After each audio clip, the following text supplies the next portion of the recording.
Hello, everyone. My name is Jeff Coga. First and foremost, I would like to thank you and welcome you to today's training. Now, before we get started, I want to do a quick sound and audio check to make sure you guys and gals can hear me. So you guys and gals know the drill. If you can hear my voice and see the mouse move right on the screen, it should be moving back and forth. I'm actually literally moving it. Please type in the chat box, yes, Jeff, I can hear you, as well as, hey, I see the mouse moving. And the reason being is that today, hopefully, if I do this correctly, I'm able to bring on, hopefully, two people that I'm going to interview on this call today, and we'll be able to, not only will you be able to hear, ask them questions directly and how this system really works, as well as you get to hear the type of results that you can get when you actually apply and do the things out there that you're supposed to be doing, right, when it comes to generating calls on demand. So I have two of my good friends actually, hopefully to get on. I know one guy was on his way to an inspection, so hopefully I can catch him, and hopefully we can get him on, and we'll get into that. So let me go ahead and talk about this first off, okay, as we're talking about this and as I'm interviewing them, okay, it's going to be maybe about 15, 20 minutes depending on how long I can keep on the phone, or it might be longer depending on, you know, what happens, or shorter actually. Remember this, okay, winning in real estate inbound marketing, or matter of fact, winning in, you can even cross out like inbound and put like marketing, all right? It boils down to, can you deliver in these two vital areas? And I preach this as loud as I can because I believe it to my core, which is when you understand the difference between tactical things, okay, on the left versus strategic things or strategy on the right. Okay, now the tactical things are literally like to-do lists, right? Things to just do. Okay, like click here, do that, do this, X, Y, and Z, right? Those things are in the online training. It's in the curriculum. Right, like how to get the inbounds, right? Like what tools to use, how to get the data, right? How you should scale, what systems to use, what follow-up, right? And these are all really, truly, truly easy, all right? And to a point where all you have to do is just do it. The issue with a lot of entrepreneurs is a lot of more of the head game, and I call it higher level strategic things like team building. Okay, and we'll start talking about that, and as well as marketing. Another one is monetization. This is huge. Growth, right? How quickly can you grow? Velocity, influence, persuasion, positioning, systemization. All right? So how are you speaking to these sellers and buyers? How are you following up with these individuals? And even to a point where the tonality that you use. Right? So if you're talking to a very quick, fast talker, are you actually speeding up your conversation to sound and mirror them? Okay? Or if you're talking to someone that seems like they're a little bit more, hey, a feeler. Their core is coming from, hey, what they feel, and you hear them use the word like, hey, what I feel about what's going on is this. Do you try to mirror that so that way you can build faster rapport and be able to, guess what? Build bonds and connections with the other side? Right? These are really important things, okay? Now, those things are really boils down to strategy, okay? And you only get better with strategy when you take your time and actually pay attention to what you're doing. Okay, you have to really pay attention to that, okay? So today, as I'm doing this interview, and I have to speed this up because I told him I was going to call him at a certain time, then pay attention to this, okay? Because the tactical stuff, I'll ask some questions on that. And throughout this actual interview, please let me know if you have any questions. Type them in the chat box, and I'll make sure to ask, okay? Now, here's another thing as you hear this interview, as I get these guys on, is that please make sure you understand the stages of looking at winning. All right, stages of looking at winning. All right, now how do you know? Now, number one, you know you're out of the startup phase of your business. And this term startup phase has absolutely nothing to do with how long you have been in business. Nothing. It all has to do with cash flow management. All right, because you can be in business for 5, 10, 20 years, 30 years, all right, even 40 years, all right? But if you do not have at least 3 to 6 months worth of operating costs in the banks from your earnings, I'm a firm believer that you are still in the startup phase. Why? Is because your business has not matured. And another way to think of startup phase is literally you're in the hustle business. You don't have any systems. So you're a solopreneur. All right? Don't get me wrong. Some people make really, really great money in the startup phase. All right? Some people don't make anything, and your business might be like, oh my gosh, I need to have this closed now or I'm going to drown this month. Okay? But if you do not have the reserves, then you're in the startup. And the reason why it's so important to have the reserves from your operating costs, not like a line of credit, okay, I'm talking about cold hard cash from revenue, is that when you go into your initial growth phase, you're going to have to start develop what? A strategy to win in the marketplace. Now, it doesn't say strategies like hey, multiple strategies. It's just one. All right. So as we talk about these two gentlemen that we're going to get them on the phone today, okay, you'll start understanding where they're currently at. And as you're hearing the interview, try to guess what stage that they're in. Okay. And I'm going to ask direct questions and any questions that you ask me as well. And then from there, once you have a strategy, you have a reserve, you have a strategy, then you go into the rapid growth phase where you get systems, policies, procedures to keep your business growing and delivering on its promise. And this, my friend, this stage right here of your business requires tons of cash or access to cash because you are burning a lot of money because you're growing so fast. And depending on the ultimate goal that you want, right, and how your business is structured, right, you may want to stay in between here, the initial growth and rapid growth, because you may want to just take the reserve, like growing your war chest, and then reallocate it somewhere else. Right? You might say like, hey, I'd rather do more of the investing side, hold on to cash flow properties. I'd rather do that. Or you might say like, you know what, I'd rather get into some other business that's maybe tied into real estate. Okay? So pay attention to that stuff. All right? And then from there, the fourth stage is you go into the continuous growth phase, which is you start creating spin-offs and leveraging strengths and competencies laterally. And this part is really, really quite exciting because you're really taking your core competency that your company and organization have, as well as that means that you understand your own strengths and weaknesses as an entrepreneur, as a business owner. And when you truly, truly understand that, okay, I'm not talking about like, ooh, I kind of sort of get it. It's more to a point to your core, you understand it, and then you just stop doing the stuff that you know that you're weak at. All right, then you most likely, with the reserves, all right, you have a strategy, right? You have some policies in place, right? And then you understand that. Then you can take and leverage your core competencies laterally to create different streams of income. All right, people ask me all the time, hey, what are other streams of incomes do I have, right? Like one, this coaching program is one outside of real estate that I do, and as well as I have an e-commerce business, and we do some private money lending as well. Right? And then we have some money in commercial buildings and REITs and things like that as well. So different streams of income that comes in. Okay? And you need to start thinking in that way versus transactional stuff. And when you do that, trust me, things are going to change, all right? Now, how to double your income. Have you heard of this formula? I talked about it before, but I'm going to talk about it really, really quickly, and then I'll make sure that I get them on the phone here, is L times C times M times F equals GP. What does it stand for? It stands for leads times clients times margin times frequency equals growth potential, all right? And the truth is this, is that if you can increase just 20%, 20% increase on all statistical categories above, right? Meaning a 20% increase on leads, clients, margins, and frequencies, then guess what? You can literally double. You have the potential to double your business. And the things that you know, like data appending and stuff like that, right? The increase in this category, right, is not 20%. It should be 100, 200, 300, 400, 500%, 1,000%, because you know how to append data. Right? And my favorite quote, he or she who is able and willing to spend the most to acquire a client always wins. Always, always wins. And when I say spend, all right, it can be either your human capital, right? You're doing it yourself, or you can use monetary dollars. Or other people's influence, experience, OPM, OPI, OPE, that kind of stuff. Okay, but bottom line is there's going to be a cost somewhere, and he or she who is able and willing to spend the most to acquire the client always wins. Okay, remember that as we go into the interview. All right, so are you guys ready for the interview? Let me know, and I'm going to call my good friend Dante first, and then let me see if I can get him on the phone here.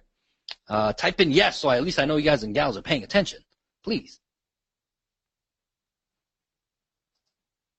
Ready, cool. Oh, Drizel, maybe, hey, if you want to hop on later on, because I know you had a campaign going, and we've been going back and forth on that stuff, so let me know as well if you have a mic. So I'm going to call him, and hopefully.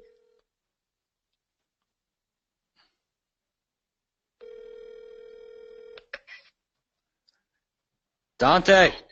How you doing? Good. Dante, you are on live on the actual call, and I hope other people can hear. Here, hold on, give me a second. If you can hear say hi to everyone, Dante. Hey, everybody. How's everybody doing today?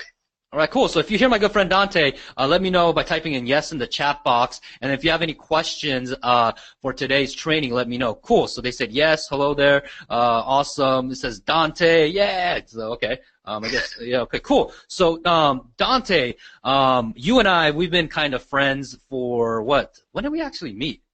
And we met probably about 7 or 8 years ago. Yeah, it's been quite a couple of years now. Yeah. And we've done, a bunch of different stuff. But what I wanted to ask you about is because we started doing some different strategy in the last, 8 months, especially specifically now in the last 3 to 6 months heavily with you, right? Correct. When it comes to like getting inbound calls on demand. So can you tell these folks, right? First off, when I said, hey, let's get you up on this call, that actually, you know what? Let's back up.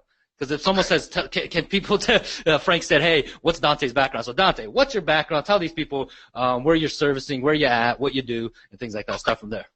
I'm currently with KW Commercial. My background came in residential for about 5 or 6 years with Century 21, 3 years with Keller Williams Realty. Left and went to Marcus and Millichap, had an opportunity to go play in the commercial industry in that realm and the investment multifamily side with the National Multi-Housing Group and Marcus and Millichap. Finished that up and was doing some acquisitions for a private equity firm, just helping them purchase properties in different states and here also in California. So last couple months we've been heavy in the Arizona market, knowing that it's been a big influx of millennials and jobs, and Apple and Intel moving a big part of their force to Arizona. We were ready to start acquiring buildings, 20 units or more in that area. Came back to KW Commercial here just recently, and I've had the opportunity of helping a lot of my clients in the Los Angeles, Orange County, San Diego markets, but mainly here in the LA markets. We've been able to show our clients how they can increase their return on equity or shield themselves, from having to pay more in taxes by kind of diversifying some of their portfolios or repositioning some of the assets they have. But overall, I'm what you would call a hybrid agent that works not only residential but the commercial industry and on both sides, and just try to find a nice medium for our clients in between that helps them, live a lifestyle that we all want to live.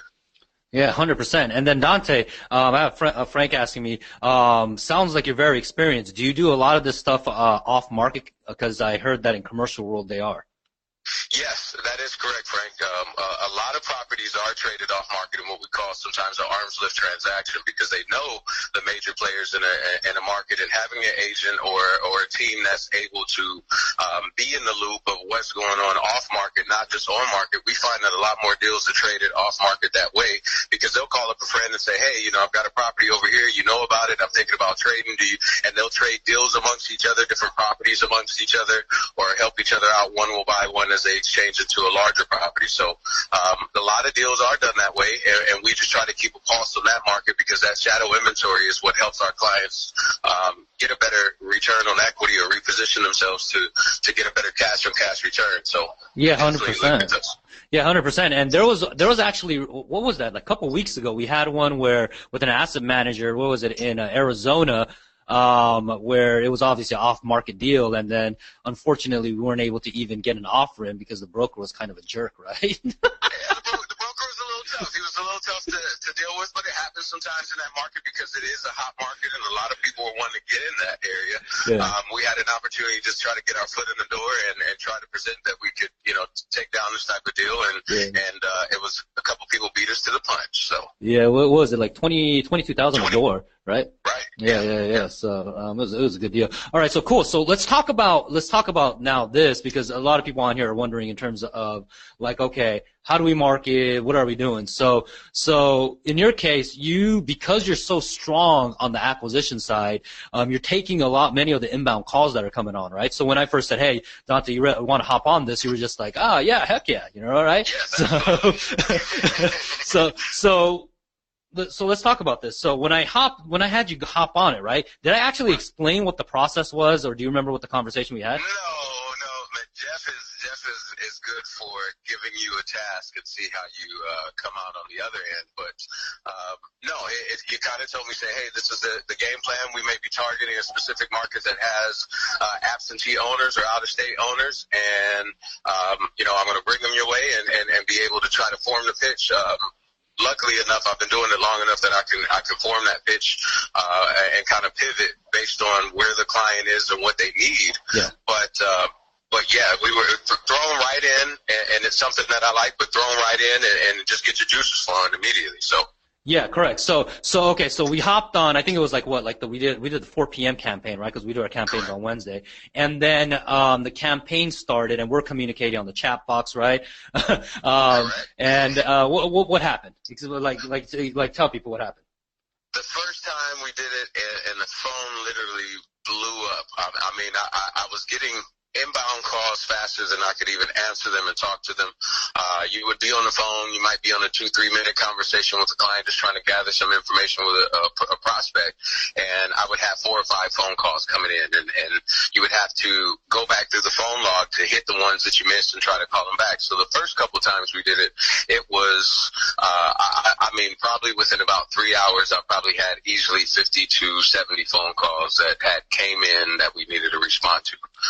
It took me about a week to get back in contact with everyone during that time, but each person was contacted and spoken to and followed up on. So it worked the first couple weeks like it was gangbusters. It just the phone would not stop ringing. I would get phone calls even after we got off the line. Yeah, 100%, right? And then the other part that was I think you told me about was the comparison between, because you've been on dialers before. Right. Yeah. When you were like with Marcus and Milchep and stuff like that. So what was the difference from that to like this? This was actually people that had heard either our message or would pick up the phone and see our lost or missed phone call, and they would call back and they would ask and say either, hey, I heard your message about you were looking for property in this area, or they would call back and say, hey, I got a missed phone call from you. So depending on what type of call came in, so you had to be ready to shift your focus and be able to get engaged with that prospect. But it was a lot different from being on the dialer, them expecting you calling, them knowing you calling. The hot times, the most when other agents we see that normally calls is early mornings or sometimes later at night. But we had picked a nice sweet spot in between that call time that we were getting a very good pickup phone time, which is key if you're in a dialer. You want to be able to talk to some people. Yeah, 100%. Now let's talk about the first one that contract that you got. Okay. Now, let's not say, because she's kind of like a quasi mini celebrity, right, in the movie industry. So we don't need so we don't need to say the name, but technically, if they were to like Google the seller's name, they would actually find them on Google, right? So yeah. So tell me about like what happened with that call, like it came in. So let's walk people through that. That call came in. She heard the message and said that we were looking for property in the area. This client actually had about 3 or 4 properties in that surrounding area. We were actually working off of a potential listing that we were waiting to get. So it sparked interest, one, because she knew we had a property in that area that we were kind of marketing, and two, she liked the way that we had reached out to her that no other agents have kind of done before. Once we got into the conversation and kind of built some rapport and got to know what her needs were, we were able to start to ask her about some of the properties and what she's doing with them and what her position was in the market, and just try to help her identify that she's in a strong position, having the properties, getting good cash flow from her investments, but just wanted to see what we could do to kind of ramp that up a little bit. Yeah. As a conversation. Let's go a little bit deeper than that, right? Because Okay. she called and this is what you were relaying to me, right? And then the first thing, as I say, hey, so what happened with this, right? Because I'm obviously listening to the calls and stuff like that, right? And then as I said, this person is what? Is she a rookie or is she seasoned? She was seasoned. Yeah. Definitely seasoned. Yeah, she was seasoned, right? And then why was she seasoned? Why would you say that? She was seasoned enough to know what type of assets she had and what the market was currently doing. But not only that, she was very much into, the process. She knows how the process goes as far as buying and selling real estate, and she knew what she wanted. She knew what the route she wanted to go. She knew what the number she wanted to achieve as far as her net to herself. So most investors, or new investors, are kind of still going through the motions and learning it as she goes. She knew exactly what she wanted to do the entire process. Yeah, and then she bought it at a ridiculous price at the right time, right? Like she bought it super cheap. We won't even disclose how cheap she bought it, but it was a giveaway. Yeah, a definite giveaway. Yeah, and so you got into the conversation with her, and then what's the well, I guess we can give them. Well, no, let's not give the zip code because but what's the price? Give the people the price. So what are you selling for and things like that. The property would easily sell on the market for about $900,000. She was just looking to clear about $850,000 based on where she had bought it. That would be a very, very, very good return for her. So we had about a $50,000 delta in between, which is always good. Not knowing what condition properties are in and what she's done as far as upkeep to the property, it gave us a good spread to be able to bring in the market and have some room to maneuver down if we needed to. Should the market turn on us. Yeah, correct. So for the folks that are listening, if you have any questions, make sure you keep on typing them in because I see some of the questions that are coming in. So let's kind of pivot and let's talk about some other ones. Are you on the way to your inspection? Because I know that's what you texted me before. Actually, this is one of the deals that we're doing now. We are on our way to an inspection. We had the property out in the market for about 15 days. We currently have a buyer that is making their offer subject to an inspection, so we're actually getting to give them an opportunity to walk through it. But this offer has come in over asking, about $22,000 over asking, about 7 offers. Is this the one in Inglewood? Which one was this? Yes. Oh, okay. This one is the Inglewood property. Okay, gotcha. Okay, super cool. All right, so for anyone else, if you have any questions for Dante, please ask. Right now, type it in the chat box, and I'll make sure that maybe I can even unmute you and have him kind of talk to him. I don't know how I'll make that possible, but type in your questions. And what advice do you have for people when they say, hey, is this thing like taking inbound calls and stuff like that? Does it work? Like, what advice do you have? The advice I have for you is, one, have tough skin, because it does work. It's a strategy that we have used. It has been working for us here lately. And just have a mindset that it's not about getting the deal done the first time you get on the phone with them. Just being able to listen and understand what they need you to do, what they want to achieve. And remember, it's all about getting a person to know you, like you, and trust you. And if you can relay to them that you're confident and you're able to achieve the goals that they can and be an advisor, give value first. That's the key. Giving value to the client and letting them know that you're able to help and assist them all the way through the transaction from A to Z. 100%. You nailed it. All right, so let me see here if there's any other questions here. So Grizel agreed, says building rapport is key. Patricia said, Dante, amazing story. Thank you so much for sharing this. We have Stefan saying, Dante's the man. All right, cool. So, all right. So Ash says, does he work with more buyers than sellers? So that's a good question. Yeah. Go ahead, Dante. That's a good question. We work with buyers and sellers. Your buyers become sellers, and your sellers become buyers. So yes, we try to even it out and keep it about a 50-50 run. Actually, I'll take that back. We'll try to keep it about a 60-40 or 70-30. And the reason why is that the guy that has inventory and can put the signs in the yard will attract enough buyers to be able to have enough on that side too. So yes, we like buyers because they do make transactions. They're a lot easier as far as the deal start to finish to handle.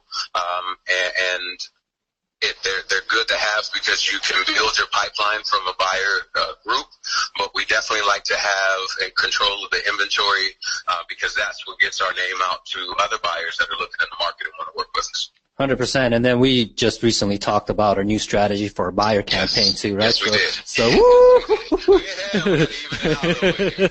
yeah. Hey. So let me ask the final question on this because I want to make it go like a little bit broader than just inbound calls, right? In terms of how, because we mastermind and we talk all the time about this stuff and we kind of like geek out, right? Like late at night. Yes, we do. Well, yeah, Yes, especially with like your wife, and I hear sometimes your kids in the background too, right? Like we talk about this.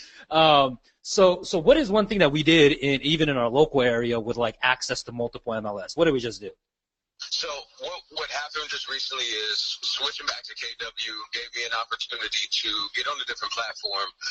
There are multiple listing systems, and some of the boards are attached to certain ones, and some have what they call reciprocal agreements that'll let you, work off of a different one or get access to a different system. So if I'm in Los Angeles and I want access to Bakersfield or the Palm Desert and that area, we were able to get on a platform that services more of kind of the West Side area and some of the other markets that we're going to start targeting.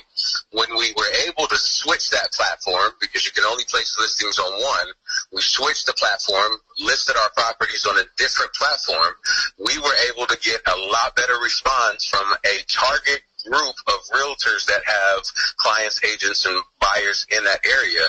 We were able to kind of pinpoint a lot better data, a lot better contact to these agents, and our properties were getting a better exposure. So sometimes we don't think having a different board or having a different MLS system to place it on. Just know your area, know where people are searching, know where the major other players, co-op brokers are, and place those listings in that area because it's been night and day compared to where we were before. Yeah, correct. And it's all about like, you and I, this sounds like we preach this, which is about data, right? It's like, who got the data? Who got the best data, right? All right. So let me see here. Any other questions? Other than that, Dante, I appreciate it. Thank you so much. For hopping on this. I'll give you a buzz later on today, and definitely. And for anyone else, if they ever want to, see this, we do sometimes live stream these inbound calls on Wednesdays when we do it between 4 to 7. So, but other than that, Dante, thank you so much, man. I'll be giving you a call later on today. Okay. Sounds good. All right. Thanks. You guys have a good day. All right. Bye. All right, folks. So that's our good friend Dante. Hope that you got some value out of that. Let me know if you have any questions right now. If I missed some of your questions, I apologize, as I'm trying to juggle multiple things on here. And for I believe Ash, if so, what's the outbound script for sellers versus buyers?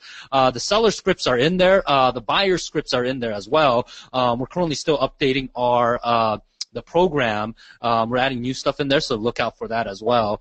Because we're constantly testing a bunch of stuff, so look out of there. So, but again, remember, it's about understanding the scope of the strategy, right? The tactical stuff on what is the script, right, is one thing, right? It's kind of asking like, hey, you know what?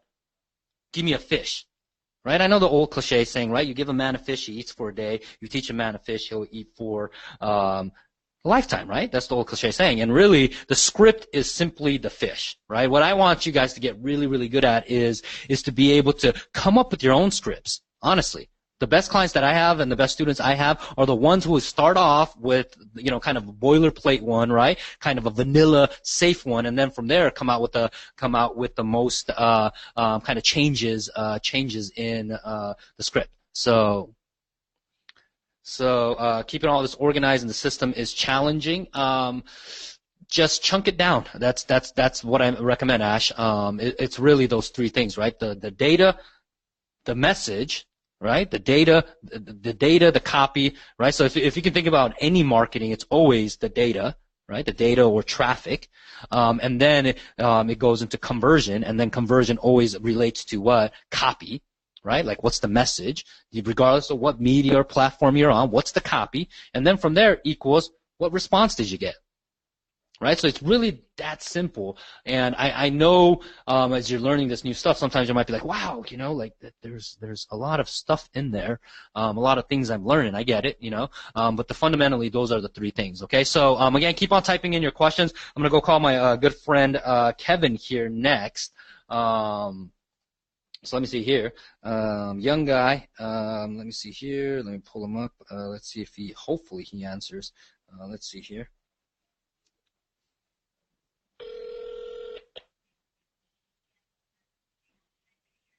Hello? Kevin, can you hear me? Yes. Kevin, you are on live in the training here today, so say hi to everyone, Kevin. Hello. All right, so Kevin, you got a couple minutes? Yes, I do. All right, cool. So, Kevin, first off, tell the folks that are on here today kind of like your background, what you do, and what you got going on. Let's start from there. My background, well, I was initially at the United States Coast Guard Academy for about a year. The military wasn't for me, so I left that. I went to Cal State. I had to get my degree, so I went to Cal State Fullerton when I was 19. So I went to school at 19 to Cal State Fullerton. At 19 to 20, I got my real estate license and became a realtor at 19 to 20. 2 to 3 years ago, I went full-time in the business after I got my degree, and I'm on track right now to do about 15 to 17 million in gross volume in sales, and yeah. Okay, cool. So, if you don't mind, can you kind of tell a little bit, because you're a unique agent in a sense of, one, you have the discipline, right? And you hear me, we talk about this all the time, is I say, hey, you have the unique discipline because you have the background in the military, but also at the same time, you're not what I like to call, just I don't want to even choose the term, a rock star or regular agent, because you do other ways to make an income outside of just a transactional real estate. So can you talk about kind of like how you got involved even on the investing side of the real estate? Well, yeah, I mean, I bought my first house at 22, 23. I was originally going to wholesale that one, but I ended up using my FHA loan, getting the co-signer. I bought that. I walked in. Right now I have about $300K in equity. So once I did that, then I started getting into the investing side. Then about 6 months ago, I bought my first rental property in Connecticut. I bought it cash for $30,000. It brings me $1,100 in income. So I own 2 properties. One is paid for. The other has $300K in equity. Now, what is that property worth in Connecticut after a fifth About step?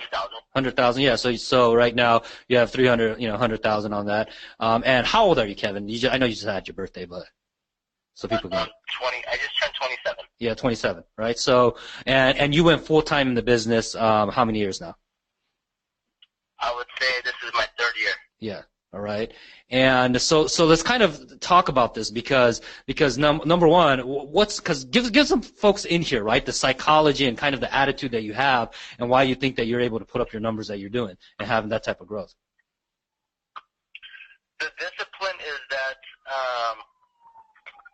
once you first get your commission check, your typical real estate agent is going to buy a new car. And my goal, I knew that when I got into the business, I did not want to be doing open houses and going on listing appointments when I was 50, past 45. So I knew I had to do something different. And in order to generate passive income in this business, you have to buy multifamily properties, multi-units or rental properties that will generate you cash flow. So I had to sacrifice not getting that fancy car, and I had to sacrifice not going out as much. I had to sacrifice on not going on that next Vegas trip or, do things that weren't going to generate me money or that were going to cost me money. So I had to make those temporary sacrifices, which I was able to save money and generate more money because you also have to understand that going on that trip, it's not only going to cost you money of the expenses of that trip, but you have to figure out how much is it actually costing you not being at work and how much you could have produced. So knowing that psychology and understanding that, I've implemented that into my business where I've been able to, make those sacrifice choices of not buying those, fancy cars, the Rolex watch and, all those things that are going to cost me money. Instead, I use that money to buy my properties. And right now I get about $2,800, close to $3,000 a month, in just rental from my two properties that I own. That's do you remember what you texted me when you got your first income? Do you remember that? When you got your first income check? No, I don't. You don't remember that? What did I say? You said it's better than prom. Oh, yeah. You said this is better than prom. I thought it was I was just like, yes, it is, right? So, all right. So let's kind of jump to the next thing, because one is the psychology of understanding, right? What the actual cost is in terms of when you're running your business, like going on those vacation or getting the cars, because we've had this discussion where there's people, I don't know what it is, especially like in Southern California, right? We have all these people that are what we like to consider not real top producers, right? But then they actually front like they are. Would you agree? Yeah, exactly. All the time. Yeah. So going out there driving cars that they can barely afford, right? When you look at their balance sheet, they're up in debt and yin yang, So, but let's talk about another psychology that you have, because you were doing something in terms of prior to us even working together, right? Doing some type of lead generation where you got the idea from somewhere else. So let's talk about that. Where you get the idea and what you were doing, and because you were saving money and actually investing in your business, what type of marketing were you doing? Oh yeah, I was doing. I think you're referencing to some of the direct mail that I was doing. 100%. Yeah. So yeah, I was doing direct mail, and it just goes back to the whole thing that I just discussed about. I mean, the psychology again is, a lot of people are not successful in this business or quit in this business because they don't treat their real estate business as a business. So you either can invest $5,000 on going that next trip, or invest $30,000 into buying a car. But people won't invest $5 to $10,000 in buying a CMA, hiring an assistant, or invest in direct mail that that has gotten me 10x in return. So so that's what I was doing. Instead of like I said, instead of buying those things that weren't going to generate me money, I invested it into my actual business, and it's helped me bring my business to the next level.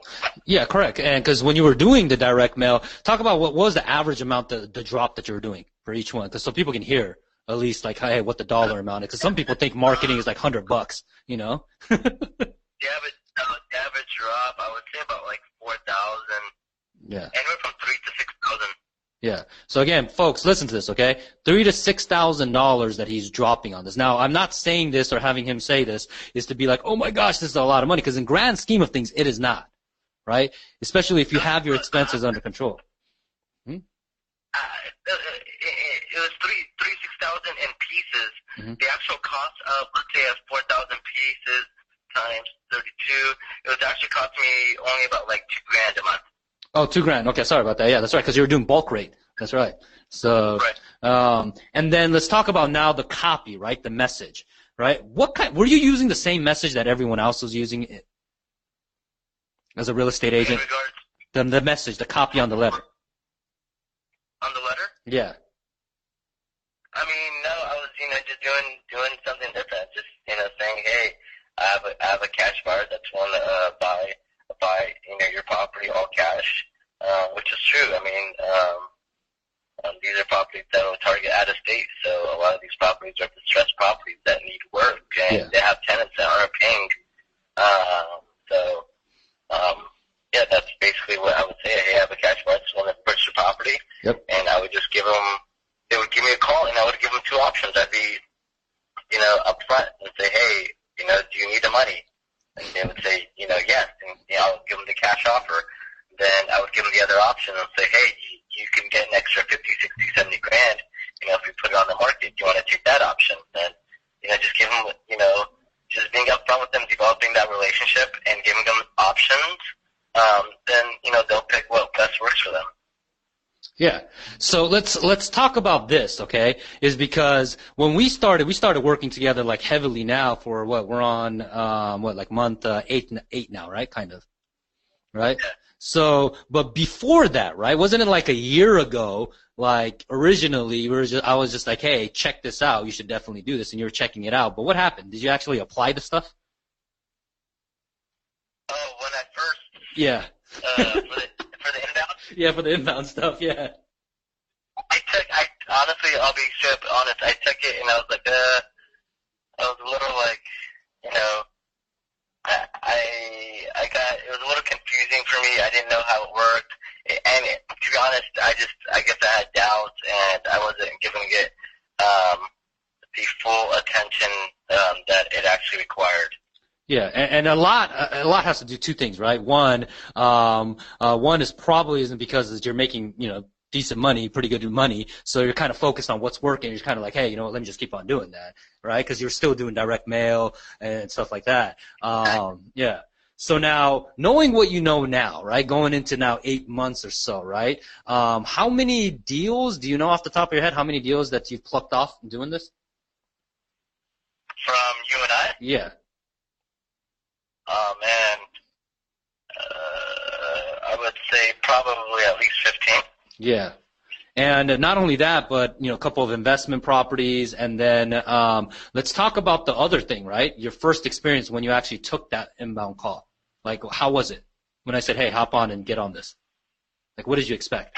I mean, I was really never a phone guy. I never really hopped on the phone just prior to this. So,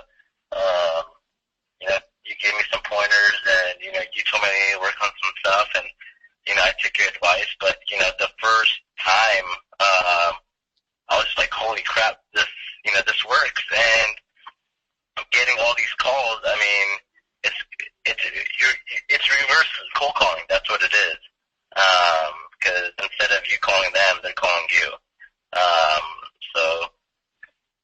But definitely, what I first thought was like, okay, I know this works because I'm getting calls. 2, I need to get better on the phone. So I need to learn my script and practice my script better. And I need to understand it. And I need to, how to, I need, not to get too attached because, there's going to be people, cussing at you, doing things, telling, so I don't get attached to that. And I just, I just cut it off and hang up and just go to the next one. So. Yeah, 100%. Matter of fact, actually, today, I think you texted me the picture of that phone number of that lady, basically, and I listened to the call, and she was kind of a older lady, and she was kind of upset, right? She was like, did you end up calling her back or no? Not yet. Huh? Did you end up calling her back? Huh? Yeah, I'm going to give her a call back. She wanted the address for property, so yeah, gotcha. I'm going to give her a call back. Yeah. Today. Yeah, because she owns like multiple properties. She's like, which one are you talking about? I have tons of properties, kind of.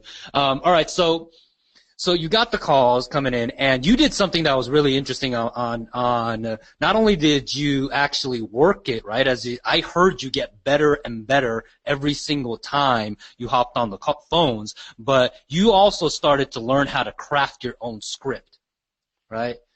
Right. Yeah, which was really, really, for me, I was just like, okay, you're a stud, you're an absolute stud, because not only did you just take like kind of a bullet point structure and says, hey, this is what it is, you created your script, and based on that, you kind of crafted and made it better, and now you can just say, I hear it all the time, and I say like, oh my gosh, so what advice do you have, because I don't want to keep you too long on this, because I have to hop on to another one, what advice do you have for the folks that are just starting off, or people that are trying to ramp up on this? That are starting off in the real estate business, or that are getting involved with you with the inbound calls? With getting involved with the inbound stuff. Getting involved with the inbound stuff. One, listen to webinars. Actually do it. Take the time to understand. Ask your questions. And actually give it the full attention that it needs, even though you might have something that's already working. Because I stopped doing direct mail because this is, it costs me less money to do this, and the return on my investment is probably like honest, I always, was always skeptical of like, the plug doesn't work, this and that, and you always have these crazy stories in your head, but once you actually, do it, you'll actually see the results. And don't expect to get like a listing or a contract within, the first phone call or the first time you do it. You have to give it at least, 3 months, 90 days to start seeing some results and see some contracts. And one thing is calling, but remember, you always have to do your follow-up. Yep, 100%, which you're a beast on. So, all right, well, thank you so much, Kevin. I'm going to give you a call later on, and we'll be definitely hopping on the phones tomorrow, right? Yes, sir. All right, cool. Thanks, Kevin. All right, bye. All right, so there you have it. Those are kind of the two I have in line. Well, let me see here. I saw tons of questions as they were coming in. And please let me know if you guys getting value out of these calls? To hearing some of the stories, because if that's the case, then I'll do more of this. But I figure that I do this because we have folks that are in different parts currently right now through the program, depending on how quickly they're moving or not. So let me see here. Love the reverse cold calling. Yep, 100%. I might actually have to start using that reverse cold calling because it's really not, but I like it. I also need. It's good to hear. Cool. All right, so let me do this. Let's see here. Let me open up the Q&A, and let's see here if we got Grizel here. And Grizel, let me see if you have a mic. Grizel, are you there? Yep, I'm here. All right, so say hi to everyone. Hi, everyone. All right, Grizel. I know the last several days or so, right? We've been texting back and forth to making sure that we can get your campaign going. And now, first off, how are you feeling today? And what's been going on? Let's start from there. I mean, I was nervous when I first started coming in. I did get some nasty calls. But let's talk about that before we get into kind of like what happened, right? Because literally you had the data and you were asking a question like just like you're saying, I'm nervous. And what did I keep on telling you? To just keep going. Don't think too much of it. Don't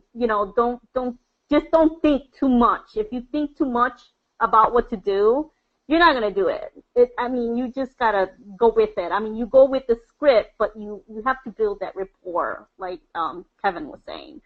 So I did make some two good connections, but I did get some really bad Hold on.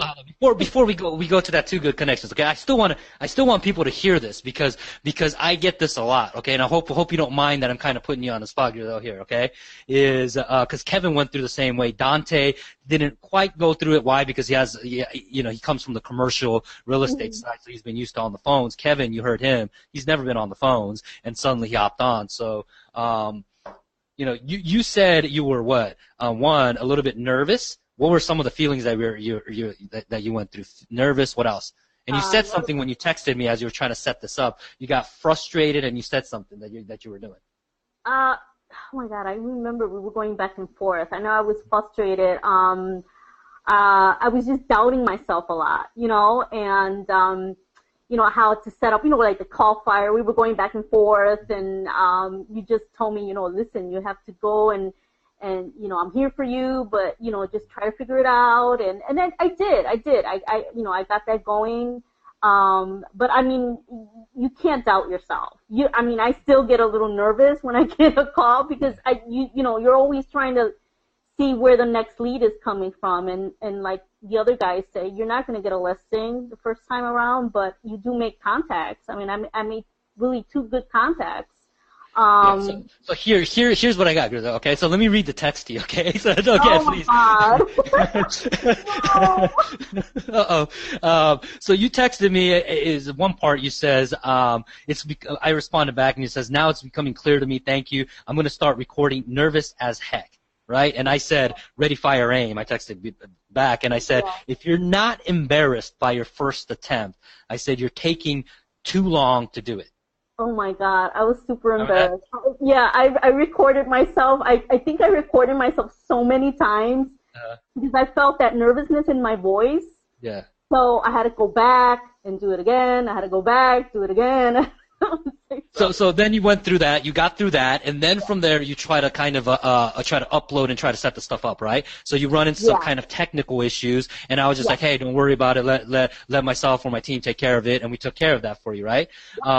But before that, you said this. This was kind of interesting. You said, yes, I did all that. So I'm confused. Where did I go wrong? I tried it 6 times. And then I said, try it 12 times. And I gave you an emoji face, right?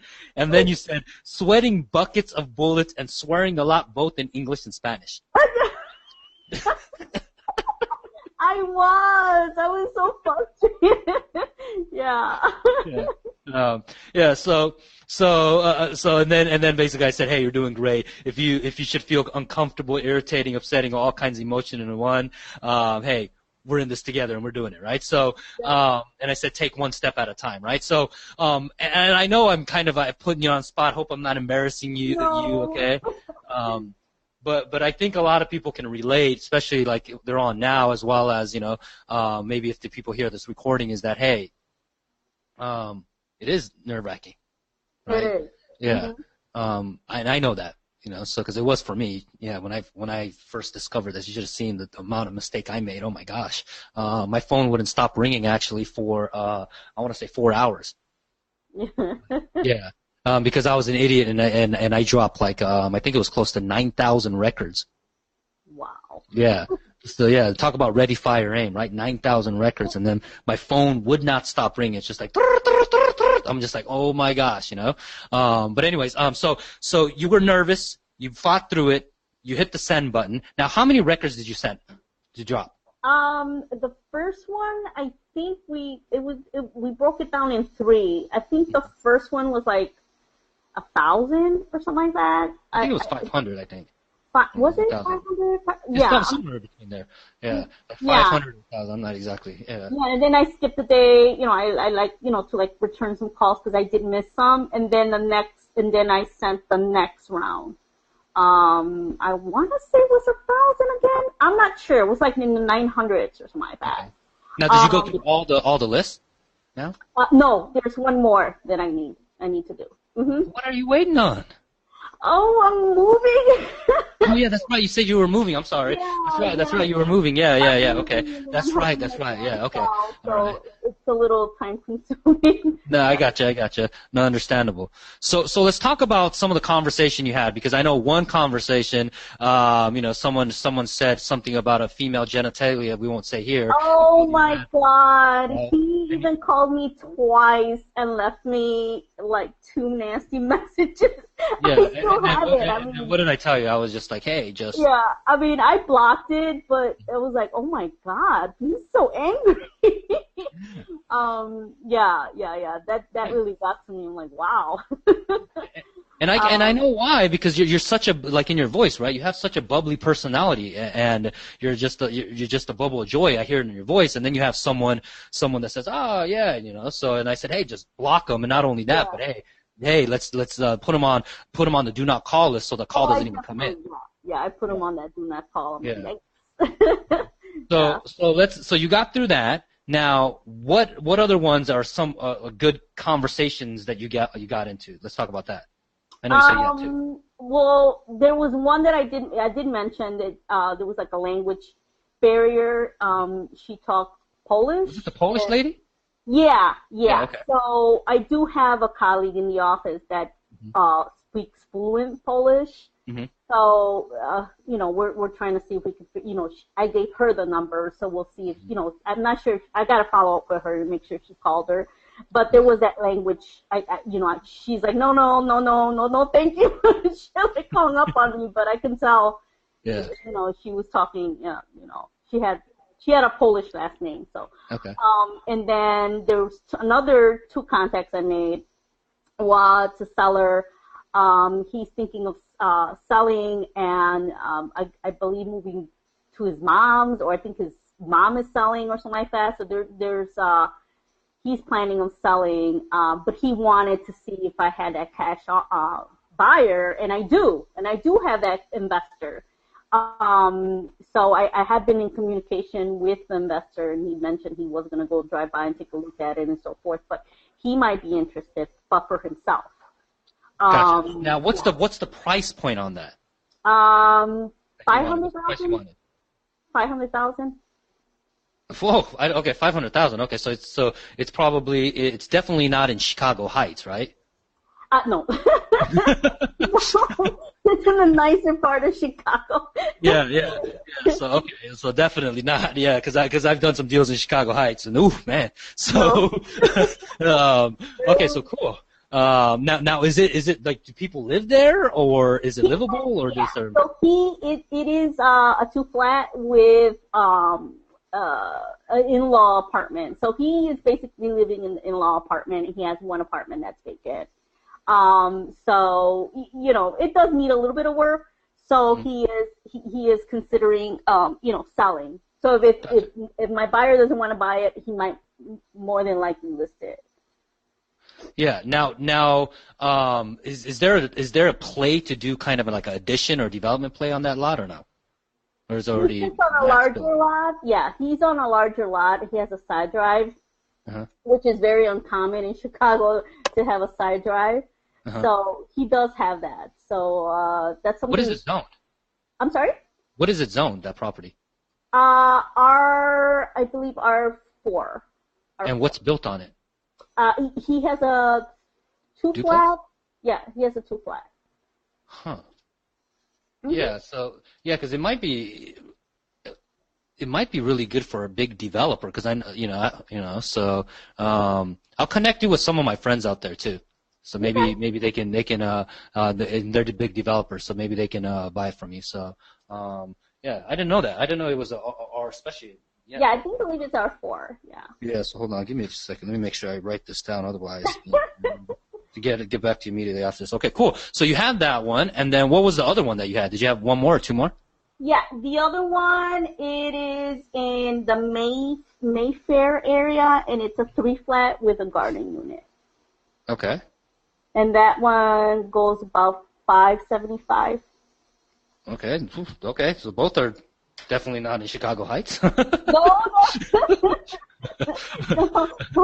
And this fellow, he was nicer. He was a really nice guy. We were talking, sent him a few comparables, and I mentioned to him about the cash buyer. But I mean, he already knows his bottom line.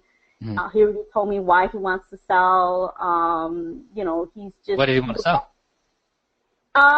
He's just tired. He's just tired of being a landlord. He's just tired of, I guess his wife would help him, like with the rents and maintenance of the building. And I believe his wife had, heart surgery, and so they're just done. They don't want to be landlords anymore. I gotcha. Do you think that you're able to get him the number that he wants? I think so. I ran the numbers, so it looks good. And I did send him that information. And he's out of town right now, but he did say as soon as he comes back, we're going to talk and reconnect. Okay, that's good. Now, did you have another one after that? Those two, because both of those are over 500. That's right there. Yeah, just those two right now. I know I received a call from a seller, but she's already listed. So I'm thinking, oh, okay. I was kind of gonna text you about that. I'm like, I'm not sure if I should. Just be like, sorry. Yeah, just be like, sorry. I'll get hold of your agent. That's it. Yeah. Yeah. So okay. Now, did anyone actually text you back or no? Yeah, I was texting back and forth with both of those sellers. Oh, okay, cool. Okay. Yeah, because I was leaving messages, and then remember you mentioned just call, leave message, or text, or whichever is easier. And I did text them, and they both text me back. Right. Amazing, isn't it? Yep. Okay. Well, thank you so much for sharing that. And then especially like right now, hopping on, because we didn't have this like scheduled or anything like that, right? So so what advice do you have or suggestions that you have, or kind of words of wisdom do you have for everyone else that's kind of like, okay, ready to pull the trigger and stuff like that? You just got to do it. I mean, if you get frustrated, I mean, you've seen all of the texts I sent you, Jeff. I was so frustrated. I think there was one where I teared up. I didn't know what to do, but I just kept doing it. I just going back and following instructions and listening to, like the lessons, like to go back to the lessons and just going through it and just following directions. I mean, I wrote everything down. So you just got to do it. If you think too much about it, you're not going to do it. You're not. Yeah. Yeah, we never do. So we're so good at telling ourselves no or making some reason on why not. So I'm a pro at that. What you said. If you're not embarrassed about that first recording, then you're taking too long. I'm super embarrassed. I don't know how many times I recorded it. But you got through it. Okay. Well, thank you so much for sharing that with me, and I hope, and again, I appreciate the fact that you let me at least read those texts to everyone else so they can get a feeling of what you went through. So, but hey, after the call, I'll let you know about that the R4 one. Okay. Okay. All right. Okay. Thank you so much. I'm going to mute you here. All right. So, any other questions? Please type it in right now so I can try to answer as much as I can currently right now. And let's see here, what do we got here? Oh, Watson. Are you on, Watson? Where are you at, Watson?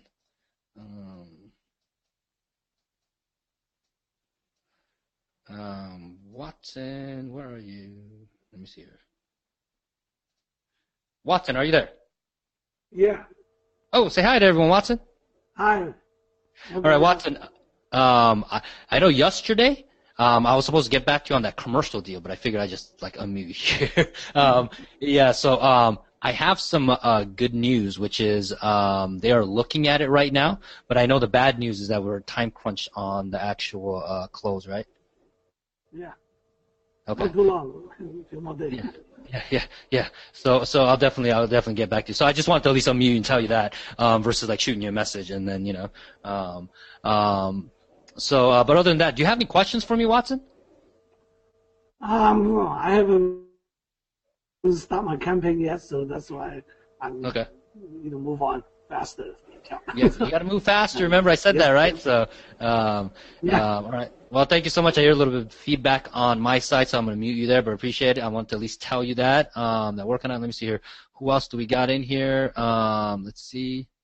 All right, so let me see here. I saw a question here. Okay, so curious to know, this is from Ash, says, curious to know what she said to get the sellers to call back. Was it I have a cash buyer? If so, if you don't have a cash buyer, if so, if you don't have a cash buyer, hold on, let me just unmute Ash. It's probably easier. Ash, are you there? Hey, brother, how you doing? Good. Say hi to everyone, Ash. Hey, everybody. All right, Ash. Now, first off, I have to ask you, how is your eyes? First off, are you able to see? No, I don't want to get into that. I'm still going back and forth with them. It's frustrating. Oh my gosh, man. I can't drive. Okay. I can't drive at night at all right now. Oh my gosh, man. Okay. Well, thank you for at least getting on today's training. Can you kind of elaborate on your question that you said? You said, curious to know what she said, I think what Grizel said, and then you said, was it, do you have a cash buyer if you don't have a cash buyer? Is that your question? What did she say? What did she say to get the seller to call back? I mean, that's the biggest thing. Is it just I have a cash buyer? And I mean, what was the magic? Yeah, it's the one in the training that says hey, I have a cash buyer. So it says, hey, I'm giving you a call about your property in the X city or the location, and then it says, hey, hey, I have a cash buyer that can give you an all fair cash offer. And then let's say you don't have a cash buyer at the time, then all right. So let's start with this first off, Ash. So I tell individuals try to eliminate the words don't and can't from the vocabulary, right? Because Ash, what did we talk about when we got on the phone a couple weeks ago? You said that you have a friend of yours that wants to fund. Did you not say that? Yeah. So do you not have a cash buyer? In that respect, I do. But 100%, right? 100% you have a cash buyer, right? Now, the message we say what? Can give you an all fair cash offer, right? Fair to who? Ash, fair to who? I mean, sure, they want it to be fair to them, but it's not going to be. It's fair to your cash buyer, right? Exactly. right? Now, we're not saying who is going to be fair to, right? It says, hey, you have a buyer that can give you an all-fair cash offer, right? Fair is, subjective, objective, whatever you want to call it, right? So, so that's the message, right? Now, and that's why copy is very important to get people to call. Did that kind of answer your question, Ash? Yeah, kind of. So that's mainly what you say to get the sellers to call you back is the cash. Yeah, that's kind of like, this is what I call kind of the vanilla message that you can leave, right? And I tell individuals all the time that you should, with the bona fide, work with at least a cash buyer that you can have. They're dime a dozen, I haven't found a marketplace that there isn't any yet, so, and I know in your case, there definitely are. So start with that, and then from there, if they can't, then you pivot over and says, hey, you know what? Do you want to sell for fair market value? Right. Yeah. What other questions did you have? I think you asked another one. Hold on, let me scroll up if I remember. Basically, I mean, it was. There's got to be more to it than I have a cash buyer, but that's pretty much what the deal is. Yeah, remember, Ash? You heard Gazelle talking about it, right? Don't overthink it, right? Just it's quite simple. That's what we do, and then once you get it going, then you'll see. I'm sorry, I said the word "see" when you. Sorry, Matt. You'll hear the conversation. What's going to happen? Okay, Ash. But any other final questions? No, that's it for now. Thanks. Okay. Well, you got my number, my friend. So if you got anything I can help you out with, shoot me a text. Okay. Oh, I do have one commercial deal. I don't know what it's. I talked to him the other day. I didn't know you did commercial. Well, yeah, I talked to him about it. It's a hotel kind of deal, across from the ocean, and he's looking for about $4 million. It's more of a knockdown than anything else, but it's an income producing property because it's like a motel deal right here. So. Okay, $4 million. How much income does it produce? We haven't gotten to that conversation yet. I'm gonna Gotcha. find Okay. out. So is it off market or is it like It's they're off listing market. something? It's off Okay. market. Cool. Okay. Yeah. So if it's off market and $4 million, depending, I don't know what size it is. Yeah. Let me know. I just know it's just you're in pocket right there for developers unless they get like a really, really good discount. It makes it a little tough. But if it's cash flowing already, this spot is perfect. I mean, there's so much gentrification going on here. It's it's gonna explode. I mean, it's million a mile. Okay. Yeah, let's do it, man. Let me know what you got. If get all that information, expenses, whatever you can find out, the rent rules and stuff like that. That'll be the fastest way. And I can tell you like, hey, I can do it, or have someone else that can help you out. So because I have a lot of friends in that pocket. Cool. Yeah, man. All right. All right. Thank you so much, Ash. I'm gonna go and mute you there. All right. So any other questions? Griselle said it's the script and the training. Yep, I know it's in there, right? The training. And then she also said from the calls, I have another cash buyer willing for me to represent him, and he's a realtor. Cool. Just aim and shoot. Don't think about it. Yep, that's kind of the message for everyone. Let me see here. Good friend Hubert said, what's the con and pro between DBC and text message marketing?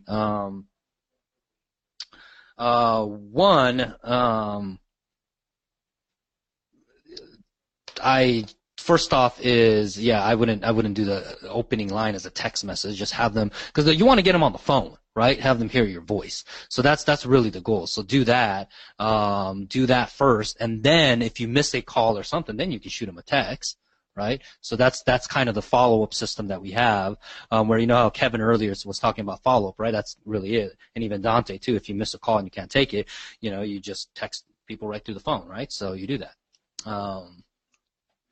Hope that helped. Maybe I can unmute you and actually maybe have a conversation. Let's see here. Hubert, are you there? Hey, Jeff. Hello? Hey, Yeah. Say hi to everyone. Hi, everyone. All right, Hubert. So did I answer your question, by the way? Oh, sure. Yeah, I just want to use the call file to send out a text message, but I'm thinking to ask you for your opinion first. No, call fire. Remember, the call fire we use for strictly what? Tracking the calls. The message that we deliver in people's cell phone, we use what? Slide broadcast. Broadcast? Yeah, correct. Yeah. So there is a strategy that you can use through call fire to do text message, and then you could do the follow-up campaigns later on by using call fire for like the virtual dialer and stuff like that. It's like Mojo and things like that, right? That you can use. But it's just keep it simple. The message, send it in there, and amazing things will happen. All right. So, okay. Any other question? Oh, thank you. Okay, no problem. Thank you so much. All right, so any other questions, final questions here, type them in the actual chat box so that way I can answer them for y'all.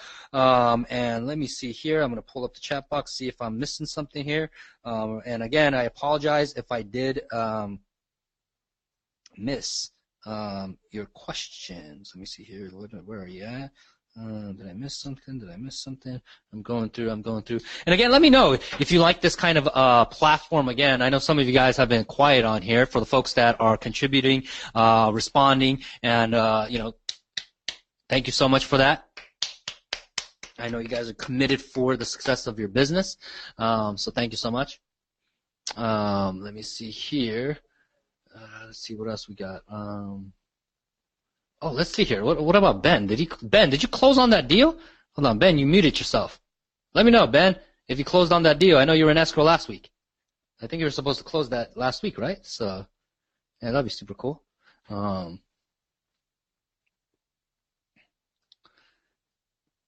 right, let's see here. So a final thought, okay? Let me guys give you some kind of a final message, and I'm not trying to make it as rah-rah or anything like that, right? I'm just going to talk from the heart. I decided to do today's style of training because I wanted you guys and gals to kind of really hear, especially the people I work with, right? And we're doing this in Southern California, right? Now, you heard someone like Griselle, this wasn't scripted or anything, right? In a different place, she's in a Chicago area, and she did this, and it's working for her as well. And there's so many other individuals as well that has gone through this program that are my clients. And what makes the people that are truly successful in terms of what they get out of this, right, and actually get results versus the people that do not, it doesn't boil down to like IQ or anything, right? Meaning like cognitive stuff, right? Like how smart you are, right? Does that help? 100%. I'm not gonna, BS and lie to you and, yank on your chain a little bit and says, yeah, like high IQ doesn't help, right? Of course it does, right? But sometimes it can hurt you because you might overthink stuff, right? If you're very analytical. But what makes them the other individuals I've seen is a pattern, and it goes from just a recent book as well as a book that was released called The Power of Grit. Right, and it's a lady, a doctor named Dr. Ducksworth, I believe. Yeah, Dr. Ducksworth wrote a book about. She's studying basically success habits of like successful people and what makes them successful. And she was comparing. Says, hey, is it the cognitive stuff like IQ? Is it is it how smart they are? And what she started finding out was it wasn't anything of that. It's Dr. Angela Duckworth. Thank you so much for that. And it boiled down to something called grit, right? So it wasn't wit, like wit is considered IQ, but it was considered grit. Now, what is grit? Right? Grit boils down to, in my opinion, how many licks and punches can you take and still get up, smile, and keep on going?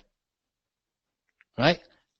How much are you willing to truly fight for what you want, right, and what you want your business to do, and the bigger why? So many of you guys and gals that are in here, right, I ask questions, which is like, hey, if we and I have a conversation, okay, 12 months from today, what do you need to see happen, both in your personal life and business life?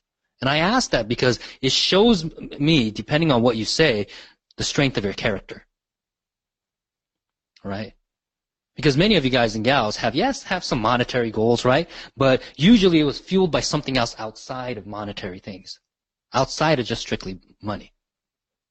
And I think that's one of the reasons why we get connected and for, it's kind of strange, right? The world that we live in, right? We're talking through the phone, the internet, the computer, and things like that. But we're definitely more connected ever before. And I think the transparency is there, and one of the reasons why I do this kind of stuff is because it allows me to connect with people I wouldn't be able to. When I started in 2004, I wasn't able to do this kind of stuff. We're sending freaking contracts over fax, literally over fax, right? You're missing a signature, you're missing a, initial there, and then you have to fax it back, right? It was, and the runny ink. I don't know if you guys and gals remember some of the young bucks in here. Probably Kevin, you heard earlier, he definitely isn't going to remember this, right? Which is like if you have the runny ink or that black line that goes through on a fax machine contract, right? And you can't read a certain part. Man, it was terrible. But now with technology, right, things became a lot easier. But what you start discovering with technology, right, because this tool that you were talking about here, okay, you heard the stories, you heard people talking about, hey, it's working, right? But it boils down, again, is not only grit, but the grit to fight through and always try to find the answer. Because technology will change, right? This stuff, right, later on, 10 years, 20 years from now, right? Some of you guys might be retired, 20, 30 years from now, but some of you guys and gals will still be in the business. Would this still work? No, probably not. We'll probably have to send like some type of message, like a 3D message or something like that, with like a character that pops up and be like, "Hey, this is Jeff. Want to buy your house?" or something like that, right? So again, technology will change. All right, the means of communication will change. All right, but if I can at least teach you guys and gals to at least understand that, hey, the business side is really easy. Is it traffic plus conversion equals a result, and you have to measure that result, and don't quit on it, right? The traffic is the data, like data appending, right? Later on, again, the cell phone eliminates, and maybe you have a microchip in your hand, right? I think the first one's popping up right now that they're testing that. Literally a microchip in your hand, like a phone in your hand, and then you can talk to people to that. Hey, that's kind of, woohoo, sci-fi stuff, right? And so that changes, but that's how to communicate. And then the conversion is always, hey, the message, right? A couple of years ago, it was direct mail, right? Snail mail. Even before that, if you want to communicate with people, what? Morse code, tick, tick, tick, tick, tick, tick, tick, right? Change to what? Phones, right? Change to faxes. Let's change to emails. All right, change to text message, change to what? Social media, right? Sends to this, direct bypass communication. So it will change. But if you understand human psychology, understand human behavior, understand the sales aspect of it and why people do the things that they do, and you study those stuff and you learn how to do that, that's the biggest gift I can give you guys and gals above anything else. Because this stuff, you heard it, it works. But if you learn how to fish, trust me, it's going to change your business and change your life over, forever. So that's what I got for you. If I set this up correctly at the end of this, end of this training, there should be a survey. Just be real candid with me, right? And tell me, what you like, how we can do better. And from there, that's going to be a feedback loop, so that way I can continue to deliver the highest quality training I can possibly give you, so that way you can get massive results. Okay? So, and for anyone else, if I did not, for some odd reason, I missed your questions, because these questions fly in, and I'm trying to answer all much as possible, but if I missed it, I apologize. I'll make sure that I get back to you. And then as well as I'm going to type in my actual personal email address here in the way to contact me, so you have that, which you should already have. I don't know why you wouldn't have it, but you should have it already on how to get hold of me. But just in case, there it is, and reach out to me and go out there throughout this way, take action, and I'll talk to you then. Okay? So thank you so much. Take care, and bye-bye.